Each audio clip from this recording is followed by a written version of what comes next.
Ring around the rosy, a pocket full of posies. Ashes, ashes, we all fall down. Welcome to the Parricide podcast. I'm Sherry. And I'm Marie. And this is the story of Megan Hargan and the murder of her mother, Pamela Hargan, and her sister, Helen Hargan. If you like our podcast, please hit the little ellipse, the 3 dots there on your screen, and hit follow or like. We'd really appreciate it.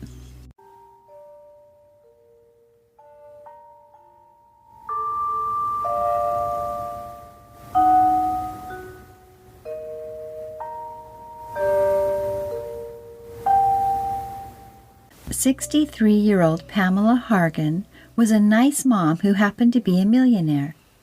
When she moved to Dean Drive in McLean, Virginia, she let her oldest daughter, Megan, and Megan's daughter, who was 7 or 8 years old, move in with her.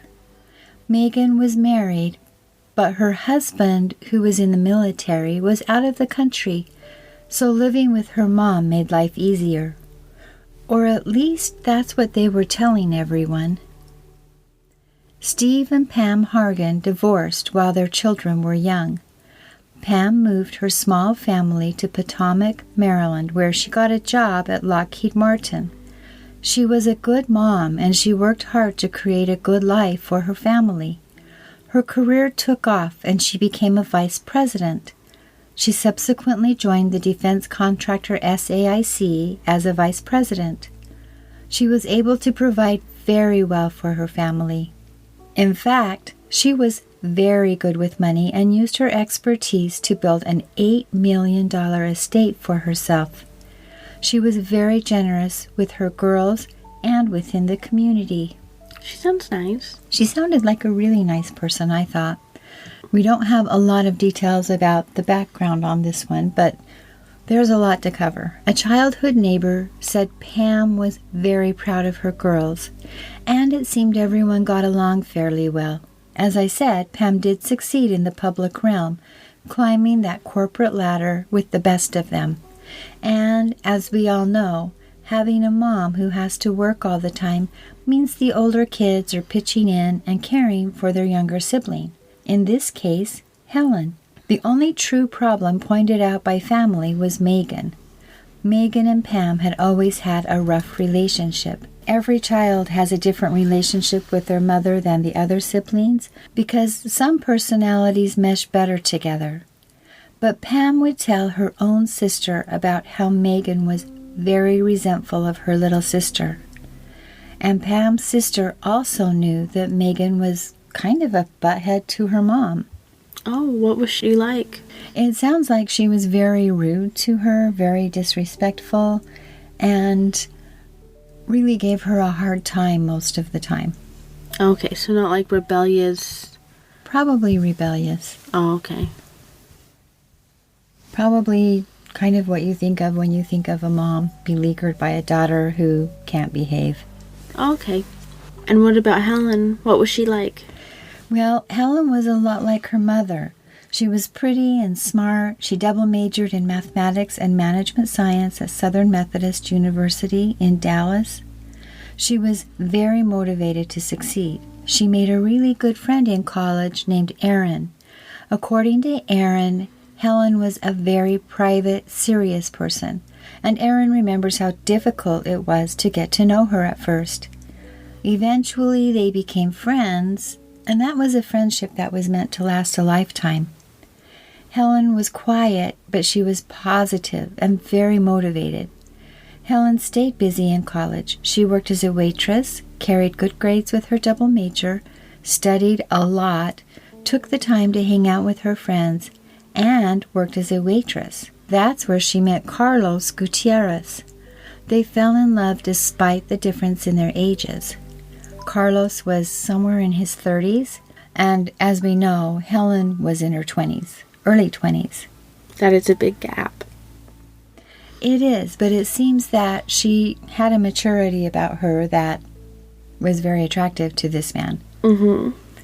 Anyway, Helen had just graduated from college, and the two started talking about locking down their relationship when Pamela decided it was time to lure her 24-year-old daughter back to Virginia. So she started building Helen a house, and Helen moved back home. Okay, where was home? It was in McLean, Virginia. Oh, okay, nice. That's in Fairfax County, right? Mm-hmm. I think that's one of the wealthiest, 3 cities in the United States. Yes, it's a very wealthy community. Mm-hmm. Pamela was very well off, and I think this neighborhood was well suited to her. It wasn't fancy, it looked very simple. Mm-hmm. But most of the people there were as wealthy as she was. That's nice. Yeah. So, did Pamela just build houses for each of her girls when they became adults?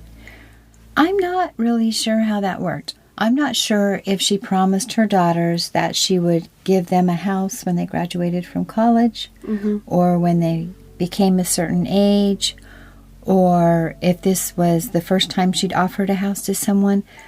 It isn't really clear what had happened there. I know that Megan and her daughter were living with Pamela. So if she'd given Megan a house, maybe Megan squandered it. I don't know. I'm really not sure how it was working. But this new house for Helen seemed to be a real issue with Megan, who was 34 years old. She's 10 years older than Helen. Okay. In fact, it made her so angry, she went out and found a new house for herself in West Virginia. And she was pressuring her mom to foot the bill for this house because Megan was flat broke and she didn't have a job. Huh. With her husband in the military, she should have been able to get a mortgage on her own. That seems interesting, right? Mm-hmm. And that's kind of part of the story. But anyway, I'm not sure why, but Pam was telling her no. Mm-hmm. So, if Megan was married and her husband was in the military, it seems like she should have been able to qualify for a mortgage on her own. You would think that. So what about Carlos? He didn't move to Virginia with Helen? No, he didn't. And if you think about how it goes with most couples, if they're building a home, usually one stays in the original spot and the other, especially if they're not married, will move. And so they still have some income coming in from their old life to help fund their new life. So I didn't really find that particularly unusual. I know that he was very close to the family. I know that everyone knew about him. It wasn't like he was a secret or there were fights about him. Okay. But I don't know why he was still in Texas. Okay. So it was actually Carlos who alerted the officials to a problem on July 14th, 2017. He asked them to do a welfare check on Pamela's home. Okay. At 11:30 that day, Helen had called Carlos. Remember? Let's see, you know that. Okay. Yeah. He said she sounded, and this is a quote, frightened and scared. She was crying and told Carlos that Megan had come into her room and informed her that she'd just shot their mother. Oh my goodness. Yeah. Megan allegedly told Helen that their mother had caught Megan doing some sort of escort deal, which tells you a little bit about what Megan was up to. And Pam had threatened to take custody of her 8-year-old granddaughter. Okay, so they were having a fight because Megan was living an alternative lifestyle and Pamela didn't think it was good for her grandchild. Well, sort of. I think that Pam probably was wondering why Megan was doing some sort of an escort deal when she was living with her multimillionaire mother who provided everything for her. That is a good question. This wasn't something that she needed to do. Mm-hmm. So yeah, I guess you're right. Anyway, Carlos was very concerned and asked her where Megan was at present. Helen told him that Megan was somewhere downstairs on the computer, still trying to transfer funds from her mother's account. Shortly thereafter, Megan used her mother's computer to authorize the transfer of $420,000 from one of her mother's bank accounts to her title company. Wow, that's an expensive house. That is a very expensive house, and the truth of the matter is, it was more money than the house would have sold for. I went ahead and dug into the records to see what this house looked like. And it was a pretty basic house, and the cost of the house was nowhere near $420,000. Well, that's really weird, too. I know. I wondered if perhaps she'd over-transferred the amount of money so she'd get a refund and have some money to live on. Oh, that makes sense. Yeah. Well, I don't know for sure if it does. I'm not sure how an overpayment would be handled, but that's what I supposed. Okay. Anyway, back to the story. This wasn't just one phone call. This was a series of phone calls as reported by Carlos. On the next call, Helen cried as she described how she could hear her mother dying. Carlos told Helen to run. Helen said she couldn't. She was pretty sure her niece was still in the house, and she was hoping to save her from her crazy mother. Carlos said she needed to call 911, and again Helen demurred, saying she was worried about the 8-year-old daughter being in the house when the police came. She didn't want to expose her to violence or have this daughter watch her mother be killed or taken away. But Carlos was desperately worried about Helen's well-being, and he was quite honestly freaking out. And Helen told him to hold off for a bit, that it's not like this was the first time Megan had wigged out. Maybe things would come out okay. Okay, that doesn't seem like a realistic plan if you can hear your mother dying. I know, but I think that Helen was doing what people from families who have resources typically do. They don't want to call the police. I think that she was in high stress and she was doing exactly what had happened in the past. Okay, so Megan had wigged out before and they had never needed to call the police, so you just kind of waited out. Because they could use their resources to cover up anything she was doing. Okay. So, yeah, you just wait for it. Because if you think about it, a lot of people, the goal is to not have the police at your home. Yeah, I think most people prefer not to have a scene. Yeah, like that. Anyway, Carlos remained upset.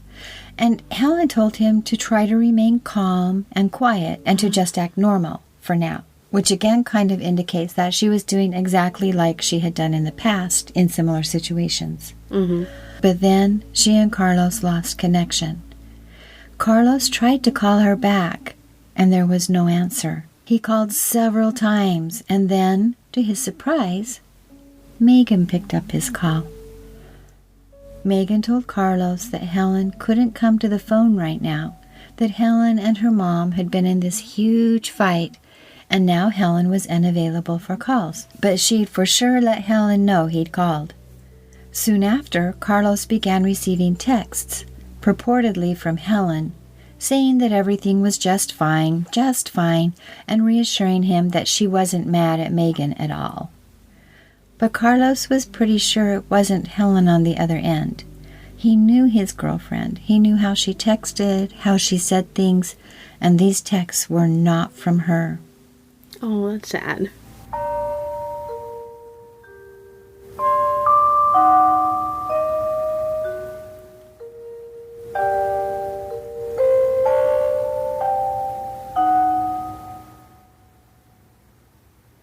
Megan's car was caught on a street camera leaving the home at 12:58 p.m.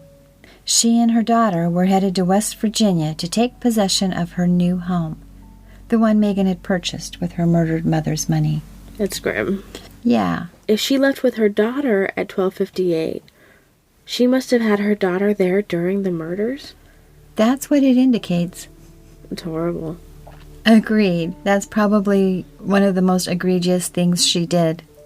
Yeah, I mean, murdering your family is terrible. Murdering your family in front of an 8-year-old is really terrible. Especially when it's a planned murder. Anyway, at 1:15, after what seemed like a lifetime of waiting, Carlos contacted the Fairfax County Police Dispatch, saying, "Yes, I have an emergency. He told them he'd gotten a phone call from his girlfriend earlier, and that he was in Texas and very worried about her safety.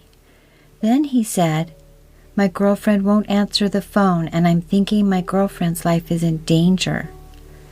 The 911 dispatcher responded to his distress call by saying, "Okay, what I need you to do, sir, is call your local jurisdiction, file a report with them, and tell them that Fairfax County requires a teletype in order to do a welfare check." Wow. That's professional. And unbelievable.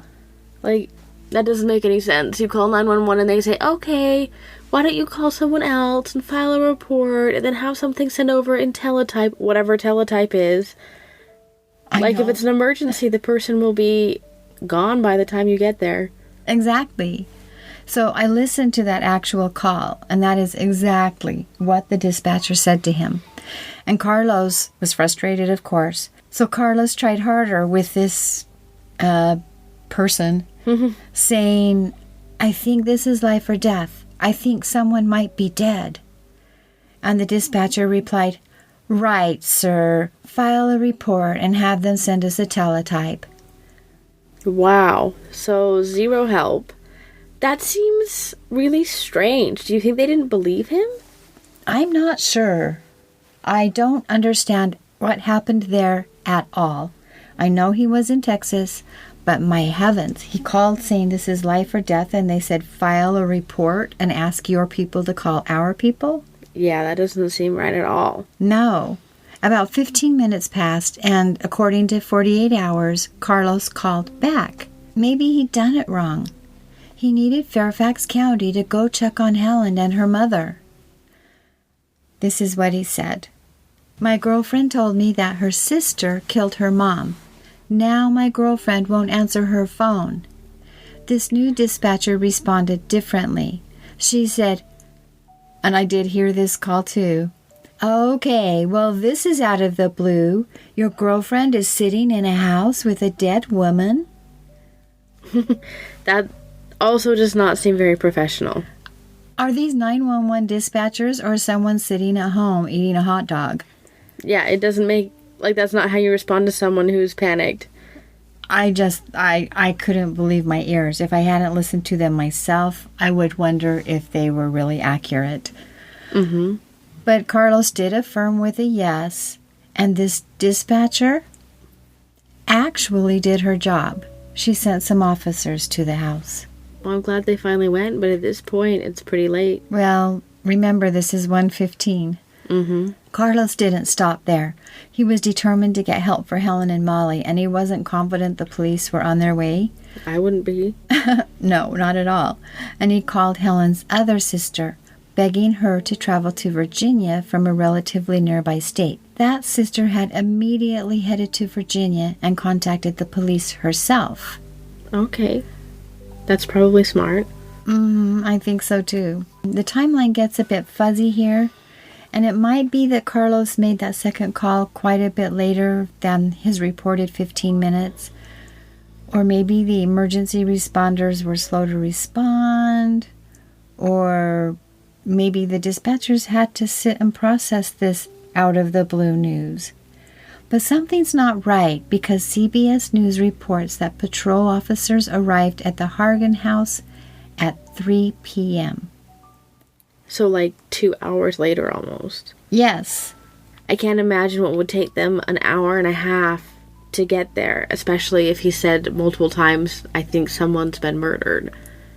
I completely agree. I was stymied by this, and I looked through all of our source materials a couple of times trying to see if I had that timeline wrong, but that's what everything said.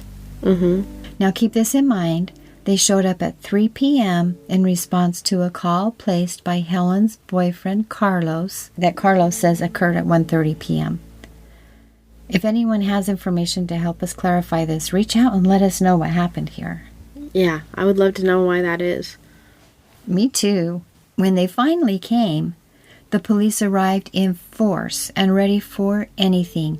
They were worried there might be a showdown with that sister who was reported to have killed her mother. They had no idea whether the 911 caller's girlfriend was still alive. They had the house surrounded, and when no one answered the door, or Pamela's or Helen's cell phones, the police broke through that door to gain entry, and what they found was horrific. Pamela was found face down in the mudroom of her home, shot twice in the head. Shell casings from a .22 Ruger rifle were strewn about the room. Her body was carefully covered with a blanket, described by one of the officers as a quilt, and her cell phone was lying on top of the quilt. Well, that's suspicious. Mm-hmm. According to the DailyMail.com, they found Helen's body upstairs in the bedroom ensuite with a rifle wedged between her feet, the muzzle resting on her stomach, as though she'd balanced it there to commit suicide. She was in an upright position on the toilet seat. So she was sitting up after being shot? I know, that sounds really weird, right? I could only find second-hand accounts of this, and believe me, I dug around trying to find more. But this is what we have. So try to put it into context. A woman sits on a closed toilet, shoots herself in the head with a Ruger rifle. At this point, the police think the bullet entered her neck, just under her chin, and exited out the top of her head, but we'll talk about that more later. And somehow, after shooting herself with a rifle, she remained in a seated position on the toilet seat, with the rifle wedged between her feet where she'd balanced it, with the muzzle resting on her tummy. So that doesn't make any sense, because even with a small gun, you're going to have kickback. Mm-hmm. And this is a rifle. So how did the kickback from the rifle not move the rifle? And how did the impact of the bullet not move Helen from her, nice little seated position? Sitting upright doesn't really happen if you're not conscious. I know. It's like the weirdest thing I've ever heard. I don't understand it at all. Yeah. So I looked at that gun picture that they had in the evidence files. Mm-hmm. A .22 looks like that old toy we used to play with at Grandma's house. Okay, so you have to, cock the gun by pulling this big handle by the trigger down and then back up, like a cowboy. And then you have to pull the trigger. It's not like a semi-automatic type thing. That's exactly right. It's called a lever action, and it takes pulling that lever back and then forth and then shoot, pull the lever back and forth and shoot, because that's what's pushing the bullet into position. Okay, so I know I'm not a detective, but this does not seem right. Oh, it gets worse. I keep coming back to what this Detective Byerson, who headed up the investigation into the murder, says. He claims he reminded his team, as they were executing the first search warrant so they could investigate. Mm-hmm. He said, "Wait, you will make mistakes if you make assumptions before you actually do the work." It's good advice. I think so, too. Remember, he's the head of the investigation, so this gave me a lot of confidence when I first heard it. Mm-hmm. This is the story that he's relaying to reporters after the fact. But if that's what he truly said, it's a little problematic to me. I'm not sure of the context of his words, like when it was actually said, if it was said before the police made their announcement at 8 p.m. or what, but I'm getting a little ahead of myself. The police, and remember this Detective Byerson was over them, okay, mm-hmm. curiously overlooked the fact that they were investigating this murder because Carlos had called 911 saying Megan had shot Pamela Hargan. Carlos didn't really appear even to land on the radar in the initial investigation. Despite his attempts to communicate with the Fairfax County Police, they appeared to continue to disregard anything he'd said. The police contacted Helen's father and Pamela's ex-husband, Steve Hargan, by telephone, suggesting that Helen may have killed her mother and then shot herself. Oh. I don't think that makes sense, but what a horrible thing to hear. Yes. And Steve, of course, immediately called both of his other daughters. Megan made a U-turn to head to her dad's house. The three of them gathered around the phone to speak with the police. Megan and her sister could be heard sobbing. Then Megan surprisingly composed herself, and speaking to her sister with the police listening in, she carefully painted a picture of the drama that she alleged had unfolded, saying, and this is a quote, "This morning my mom let Helen know that she was canceling the contract on the house she's building her because she truly believed that Helen was going to try to move Carlos into the house, and my mom didn't want him being there."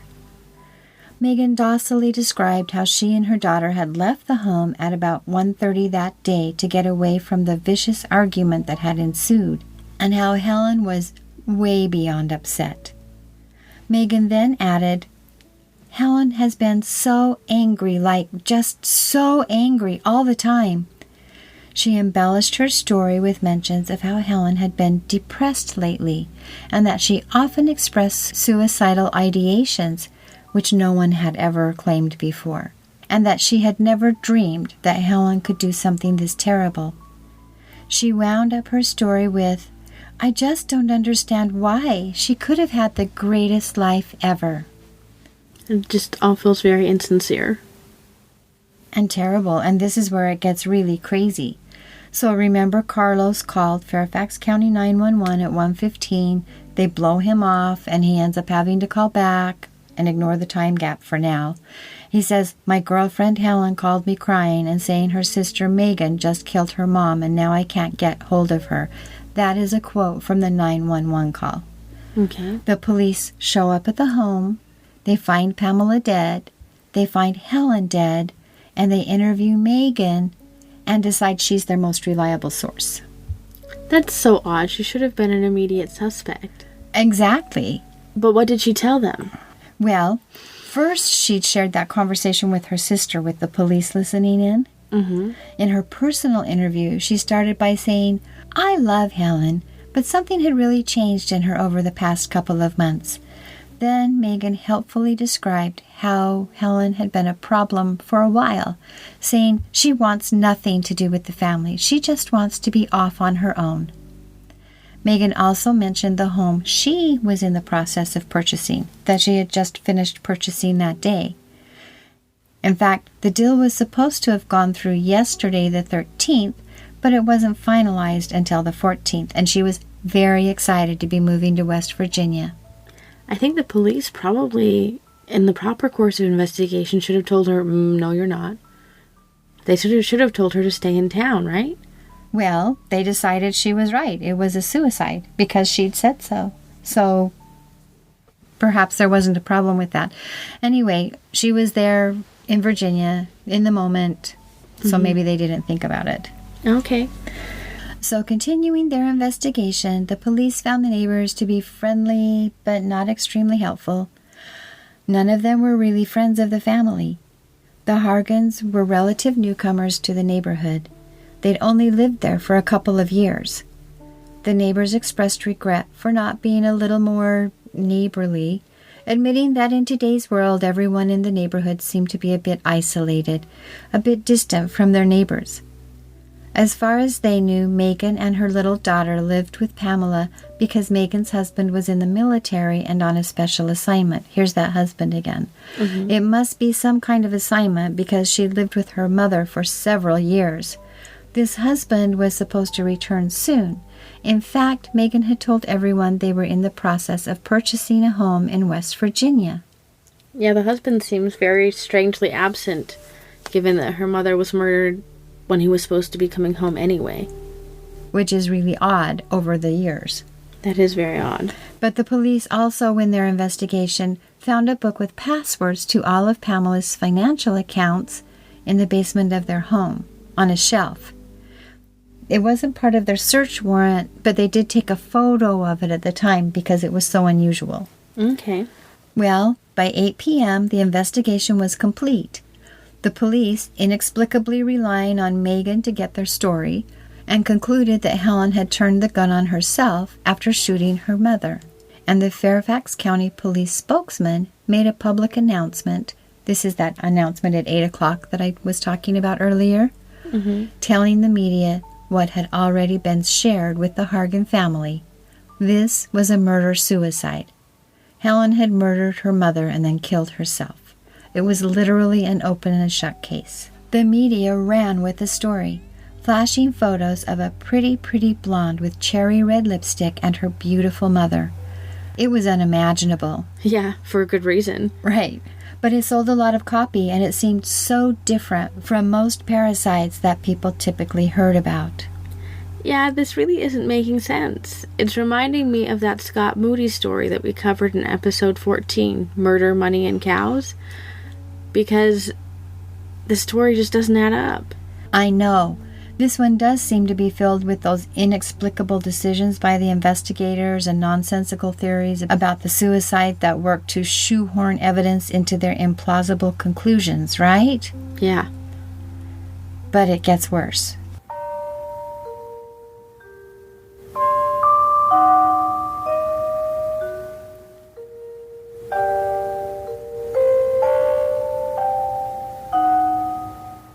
Some of our source material claimed that Helen's other sister seemed to confirm some of Megan's story, claiming their mother thought perhaps Helen was using drugs and their mother wanted to do an intervention.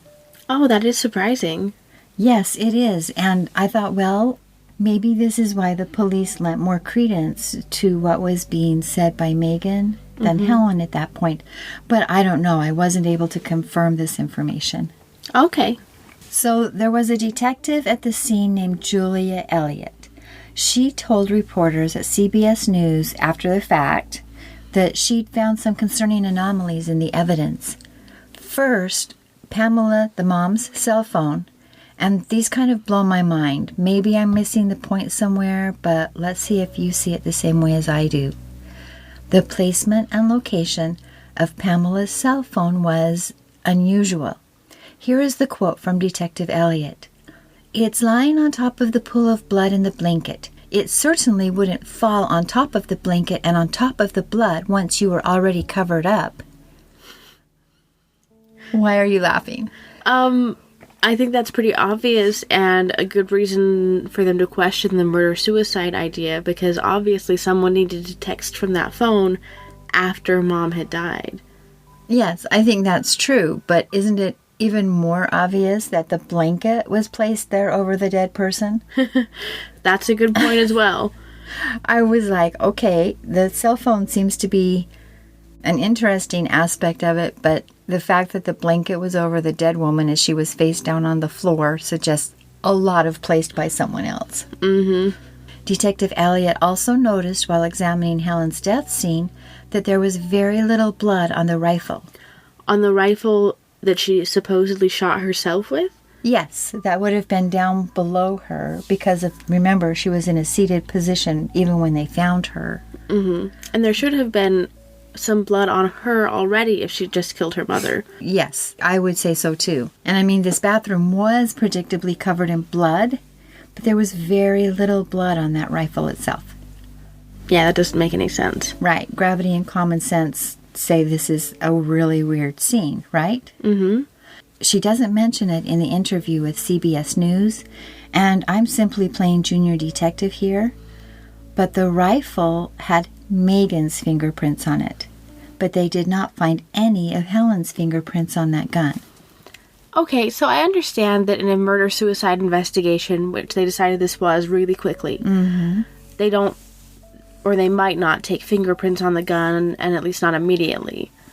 So I don't know if they did that here eventually because of what the lead detective said, or if it happened much later.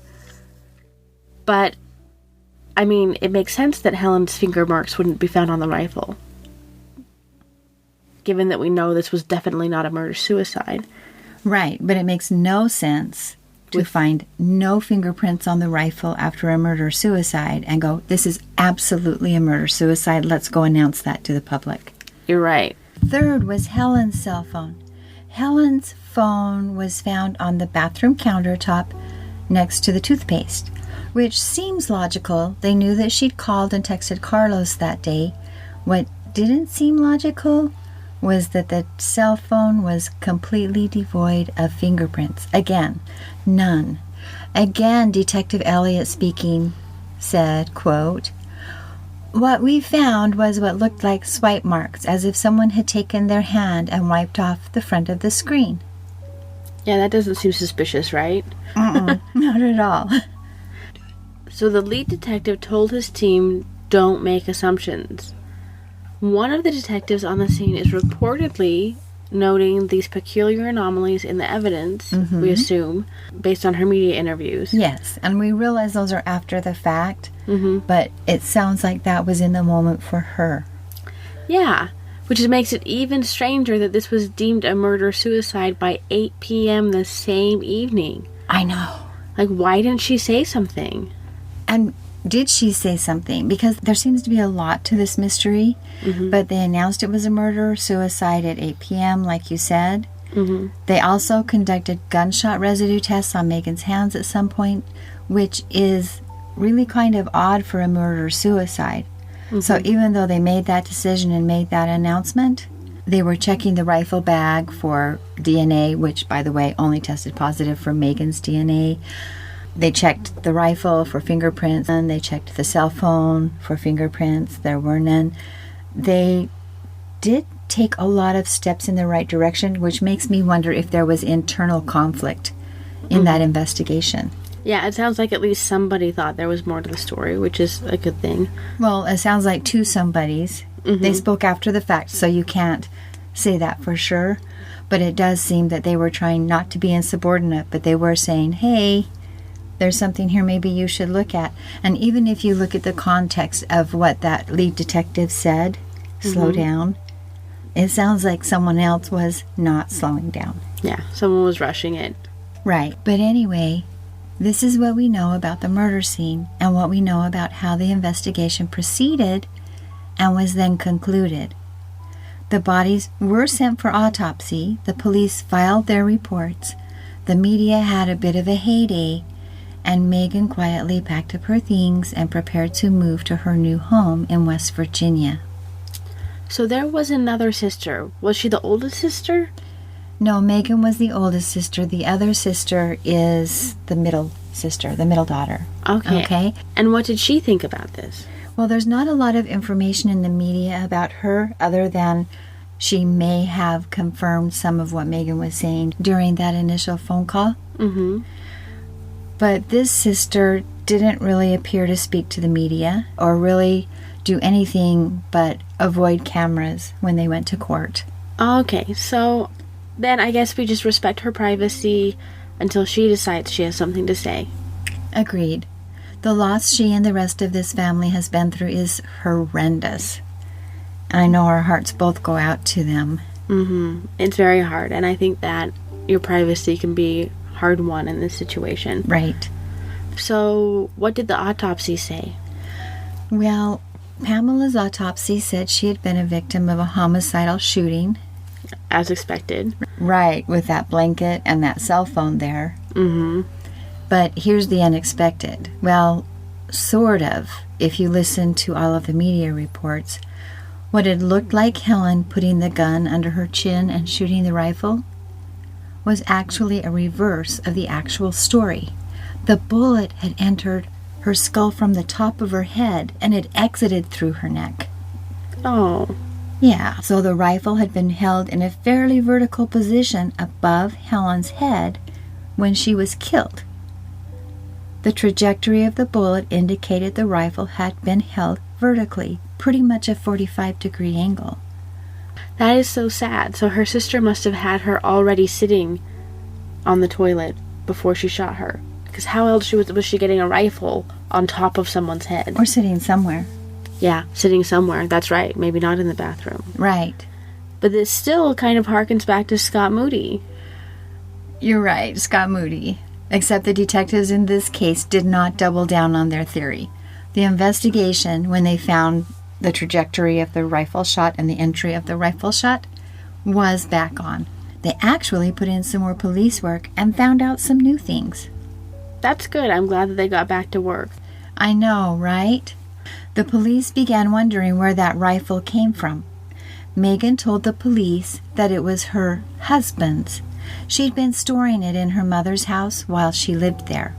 She then described how the day before she'd seen two suspicious men. It looked as if they were casing the neighborhood, and it made her nervous. so she'd gone downstairs and retrieved it from her storage just in case. She was worried for her mother. Wow, that's convenient, and it kind of sounds like the dad in Only the Good Die Young. It does. It's so interesting how people can't come up with original material when they try to blame other people for murders they've committed. Mm-hmm.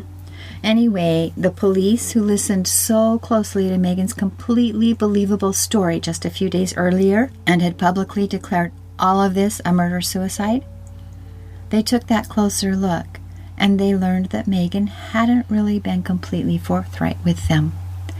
Capital One Bank contacted Detective Byerson, the man who said they should have slowed down, on July 17th, so 3 days after the murders. And they provided some interesting details about this case. When Megan told the police everything she knew on the 14th, she'd forgotten to mention how she'd called her mother's bank the day prior to the murders. Impersonating Pamela, Megan authorized the transfer of $420,000 from her mother's account to the title company that was holding the closing of the home she wanted to purchase in West Virginia. Banks are fairly careful institutions, and despite Megan playing like she was Pamela, passing all of the security questions prior to the transfer request, the bank had quietly noted that the phone number that this Pamela had used was very different from the one on record. So, of course, the bank had contacted the real Pamela at the number provided to make sure it was actually her ordering the transfer. And she'd put a stop to that transfer and had frozen her account, asking the bank to help her identify the person who had tried to rob her. Megan also failed to mention that she'd gone into the bank the very next morning, the day of the murders, under the guise of ensuring the account was frozen and in hopes that the bank would make that transfer for her anyway. We can leave a picture of Megan at the bank at Parricide.org so everyone can check it out. Well, had she succeeded in getting the transfer that morning? No, I mentioned it briefly, but you might have missed it. It seems she went home from that visit to the bank, shot her mother, advised Helen of her activities, and then went back downstairs where she successfully initiated a transfer of $420,000 from a different account of her mother's to the title company to purchase her home. That is a pretty big down payment. That's what's super odd here. The $420,000 exceeded the price of the home by quite a bit.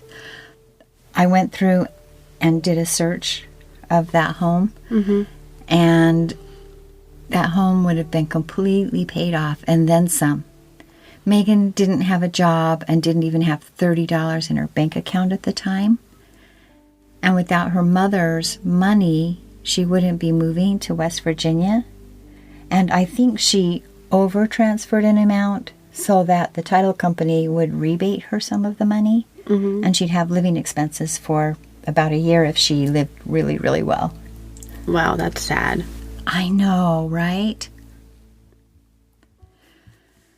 2 days later, on July 19th, Megan was escorted to the police station for a little chat with Detective Byerson.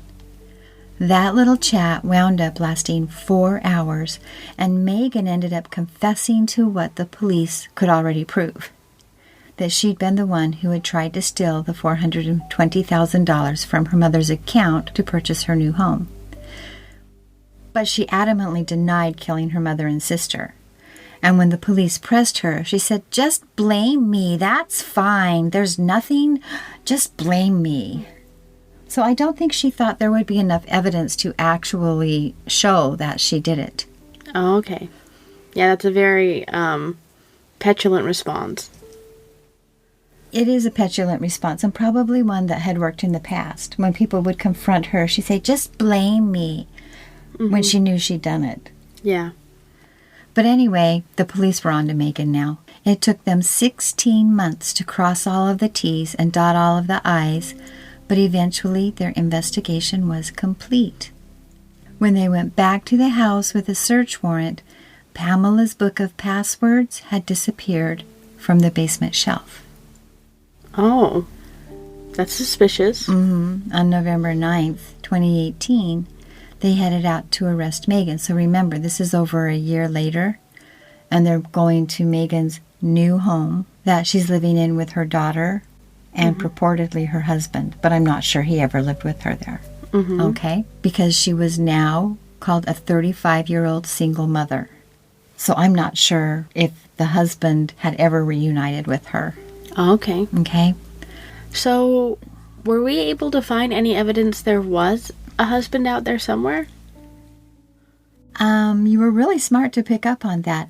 I noticed that her husband was mentioned several times, but the husband never appeared. They didn't show a husband in court. They didn't show a husband coming home.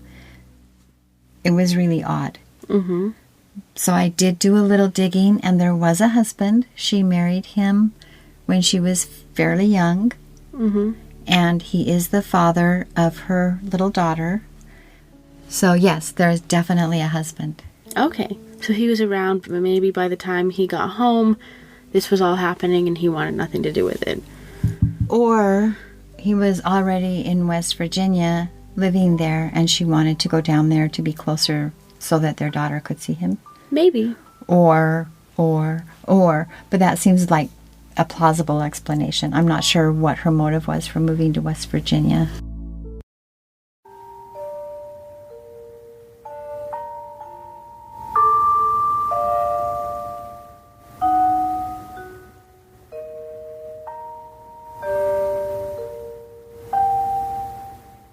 So when they went to arrest her, they did have a search warrant, and guess what they found? What? That book of passwords of Pamela's. Ah, of course they did. She needed that to commit fraud, right? That's right. So what happened next? Well, it took the prosecutors 3 years to prepare for trial. The prosecution's theory was that Megan murdered her mother because she was desperate to take her money and buy her own home. Believable. Yeah, so it was looking like a red-collar crime.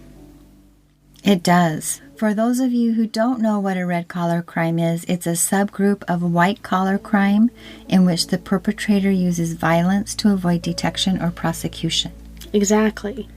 So the defense decided they were going to argue right along Megan's storyline, which I think they probably felt like they needed to do so she didn't look like she had lied to the police for 3 days.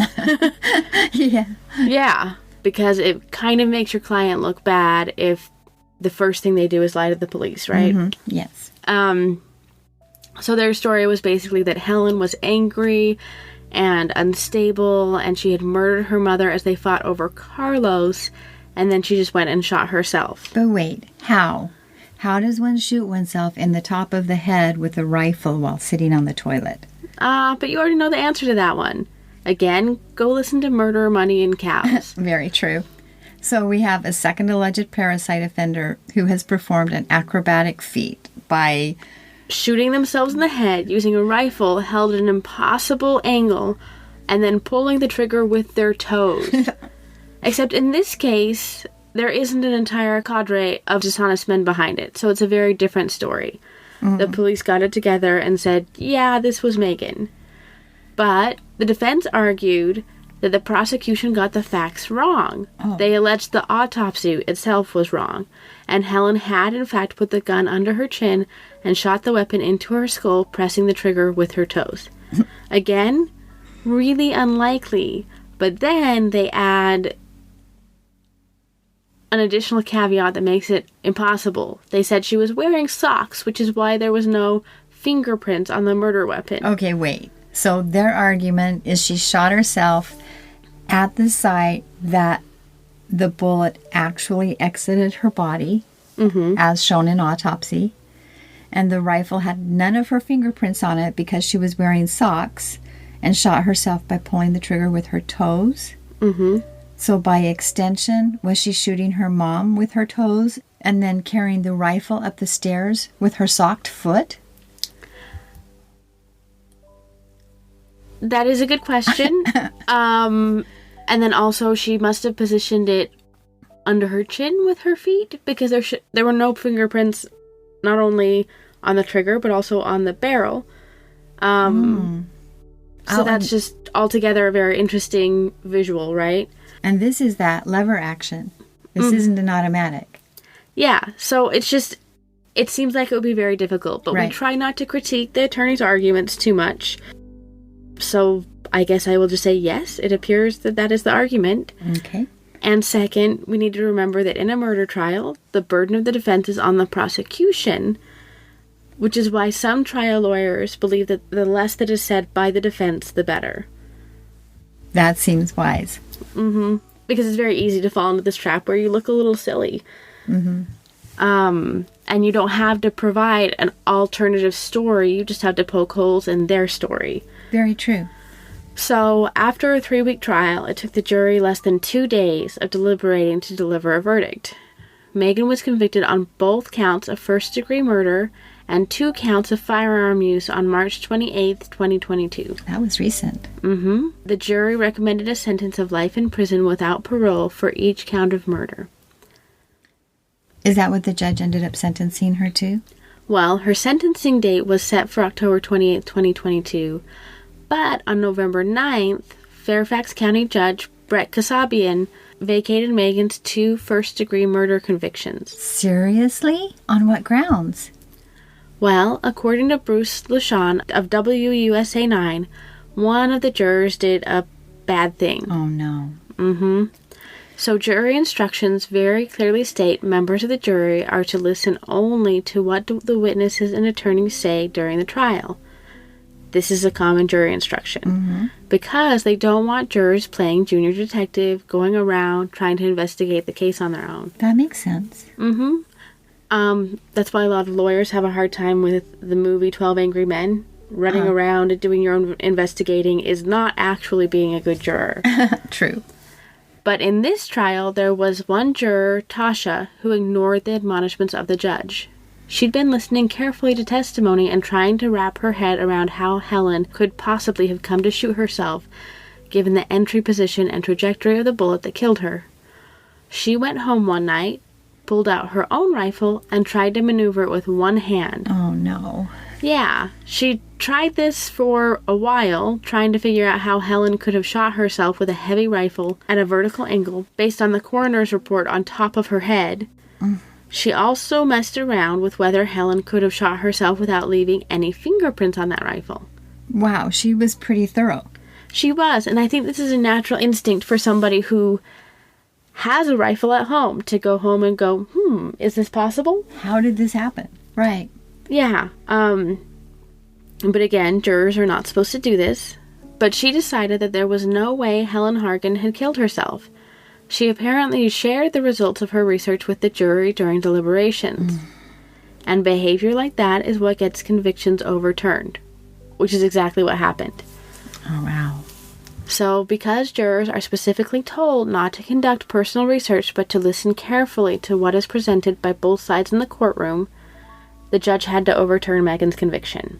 I can feel the Commonwealth Attorney Steve Descano rolling his eyes as he pulls out all of the files to again prepare for this trial.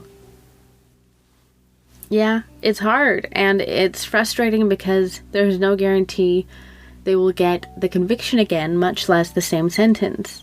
Right, and I know sometimes they just settle the case at that point, if there's a mistrial or if there's a sentence set aside, and sometimes they just give it up. Do you think they might just let her go and give it up? I think that they are planning to try the case again. Steve Descano recently announced, "We are still committed to getting justice for victims of this crime. My office will move forward and prepare for the new trial." And Megan also remains in custody, awaiting her new trial. So I think that maybe there will be a plea deal, but it sounds like he's pretty clearly trying to have another trial. Make sure justice is served. That's right. And I don't have updates on the remaining family members, for one, because there are not that many, but also because all of the remaining family members have worked hard to protect their privacy, and we respect that. They're still going through the trial right now, and maybe they'll have something to say in the future, but for now, we'll leave it at that. Excellent. So we would be remiss if we did not thank our sources. We'd like to begin with thanking CBS News, WUSA9.com, TheDailyMail.com, Richmond Times-Dispatch, 48 Hours, Crime News, NBC4 Washington News, Fairfax County Police Department, and our source of music, Jade Brown. And, of course, we are thankful for you, our listeners. We appreciate all of your comments and that you follow us and listen to all of our episodes. It's wonderful to know that you appreciate our work. And if you would like to show your appreciation with a monetary donation, we have a Patreon. It's patreon.org/Parricide Prevention. And thank you so much. Yes, this has been the Parricide Podcast. And remember, always sleep with one eye open. Ashes, ashes, we all fall down.